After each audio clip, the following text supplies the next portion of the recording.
Hello guys, welcome back to our channel. मैं हूं Vikrant Sharma. Reserve bank of India ने कुछ master directions, notifications and circulars issue किए हैं, जिसके बाद से आपका cheque, credit score, credit card and payment जो ऐप्स होते हैं उन पे इम्पैक्ट पड़ने वाला है। कुछ जो रूल्स हैं वो इमीडिएट इफेक्ट से एप्लीकेबल हो गए हैं, कुछ प्रपोजल में है और कुछ जल्दी ही इंट्रोड्यूस हो जाएंगे।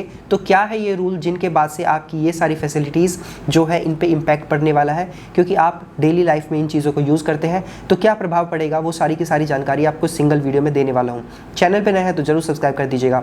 Without further delay let's get into the details.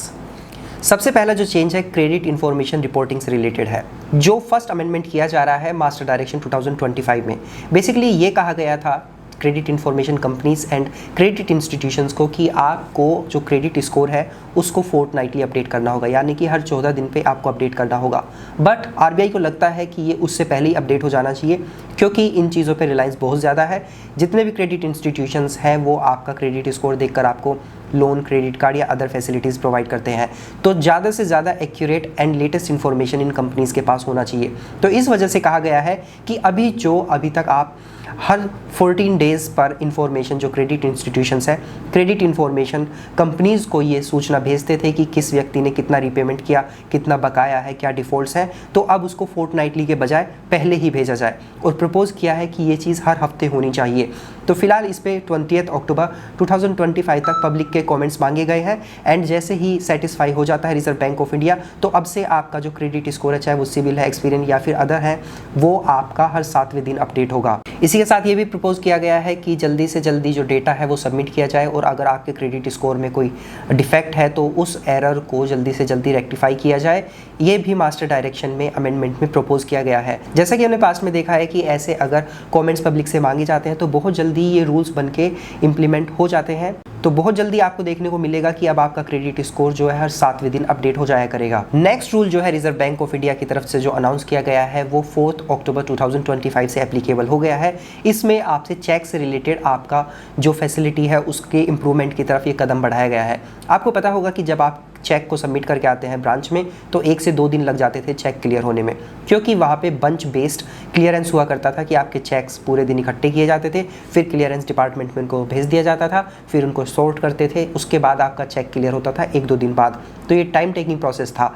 अब जो है रिजर्व बैंक ऑफ इंडिया ने ये मैंडेट कर दिया है कि 4 अक्टूबर 2025 से सेम डे सेटलमेंट होगा, यानी कि रियल टाइम क्लियरेंस होगा आपके चेक का। तो अब हम बैच बेस्ड प्रोसेस से रियल टाइम क्लियरेंस प्रोसेस में एंटर कर चुके हैं, यानी कि जैसे ही आप अपना चेक बैंक में जमा करके आएंगे, रियल टाइम में उसको स्कैन करके क्लियरेंस डिपार्टमेंट में भेजा जाएगा और उसी दिन आपका चेक जो है 1 से 2 घंटे के अंदर क्लियर हो जाएगा और आपके जो अकाउंट है उसमें पैसे आ जाएंगे। तो फिक्स्ड बैचेस प्रोसेस जो था उससे रियल टाइम में कन्वर्ट हो रहा है। तो जैसे ही आप चेक डिपॉजिट करेंगे वैसे क्लियरिंग हाउस को वो भेज दिया जाएगा। आपको ध्यान रखना होगा कि यहाँ पे 2 फेज़ बनाए गए हैं जिसमें ये इंप्रूवमेंट देखे जाएंगे। पहले फेज़ में आपको ध्यान रखना होगा कि जैसे ही अक्टूबर 4 से लेके जनवरी 2026 तक आप अपना चेक जो जमा करेंगे उसको बैंक को 7 बजे तक अप्रूव करना होगा। अगर वो नहीं करते तो उसको ऑटो अप्रूव्ड माना जाएगा। और फिर 3 जनवरी 2026 यानी कि फेज़ 2 में बैंक के पास सिर्फ 3 घंटे होंगे हर चेक को क्लियर करने के। जैसे ही आपका चेक क्लियर होगा तो 1 घंटे के अंदर बैंक को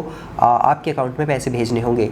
तो ये बहुत अच्छा स्टेप है, क्योंकि चेक के माध्यम से हम लोग हमेशा यूज़ करते आए हैं कि चेक डिपॉजिट करते हैं बैंक में, फिर हमारे अकाउंट में पैसा आता है। तो ये टाइम टेकिंग प्रोसेस था, कई बार काफ़ी टाइम लग जाता था। तो रियल टाइम होने की वजह से चेक का जो एक्सेप्टेंस है वो भी बढ़ जाएगा अब देश में।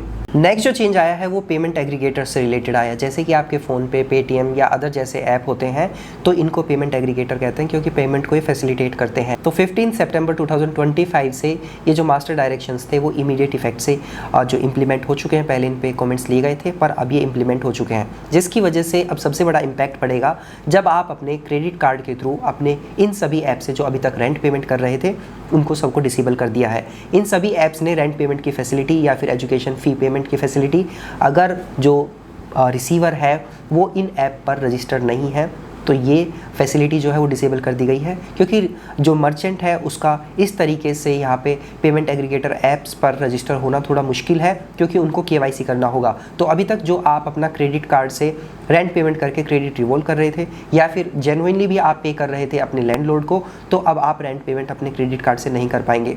रीज़न ये है क्योंकि मर्चेंट जो होगा यानी कि जो आपका लैंडलॉर्ड होगा उसको रजिस्टर्ड होना पड़ेगा पेमेंट एग्रीगेटर के प्लेटफॉर्म पर, और उसके लिए उसको केवाईसी करना होगा। तो देश में जितने भी लैंडलॉर्ड हैं सबको पहले जो इन ऐप्स पे अपना रजिस्ट्रेशन करना होगा एज अ मर्चेंट केवाईसी के थ्रू, तभी वो पेमेंट एक्सेप्ट कर पाएंगे। तो ऐसा जो इंफ्रास्ट्रक्चर अभी इन ऐप्स के पास था नहीं, तो इस वजह से पेमेंट की जो फैसिलिटी है रेंट पेमेंट की बेसिकली, तो वो सस्पेंड कर दी गई है। कुछ ऐप्स हैं जो अपना इंफ्रास्ट्रक्चर डेवलप कर रहे हैं, जिसमें जो केवाईसी का प्रोसेस है वो शुरू करेंगे मर्चेंट का, यानी कि अगर आपको अपने लैंडलॉर्ड को रेंट पेमेंट करना है तो सबसे पहले आपको उस प्लेटफॉर्म पर अपने लैंडलॉर्ड का रजिस्ट्रेशन कराना होगा, केवाईसी कराना होगा, यानी कि यहाँ पर लैंडलॉर्ड का फिजिकल इन्वॉल्वमेंट होगा।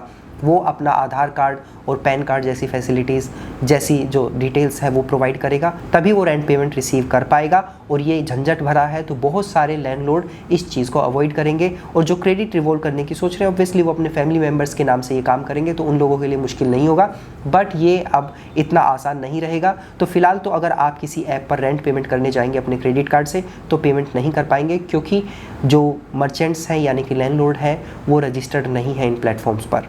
और भी रूल्स हैं जिनको आप डिस्क्रिप्शन में दिए गए लिंक से, जो रिजर्व बैंक ऑफ इंडिया के ऑफिशियल नोटिफिकेशंस हैं, मास्टर डायरेक्शंस हैं, सर्कुलर्स हैं, उन पर जाकर पढ़ सकते हैं।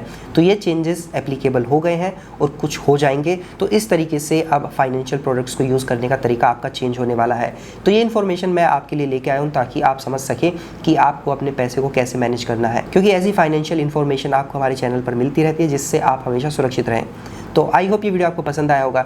ऐसे इन्फॉर्मेटिव वीडियोस हमेशा देखते रहना चाहते हैं, डू सब्सक्राइब आवर चैनल। सो मिलते हैं नेक्स्ट वीडियो में, तब तक अपना ध्यान रखिएगा। Bye bye.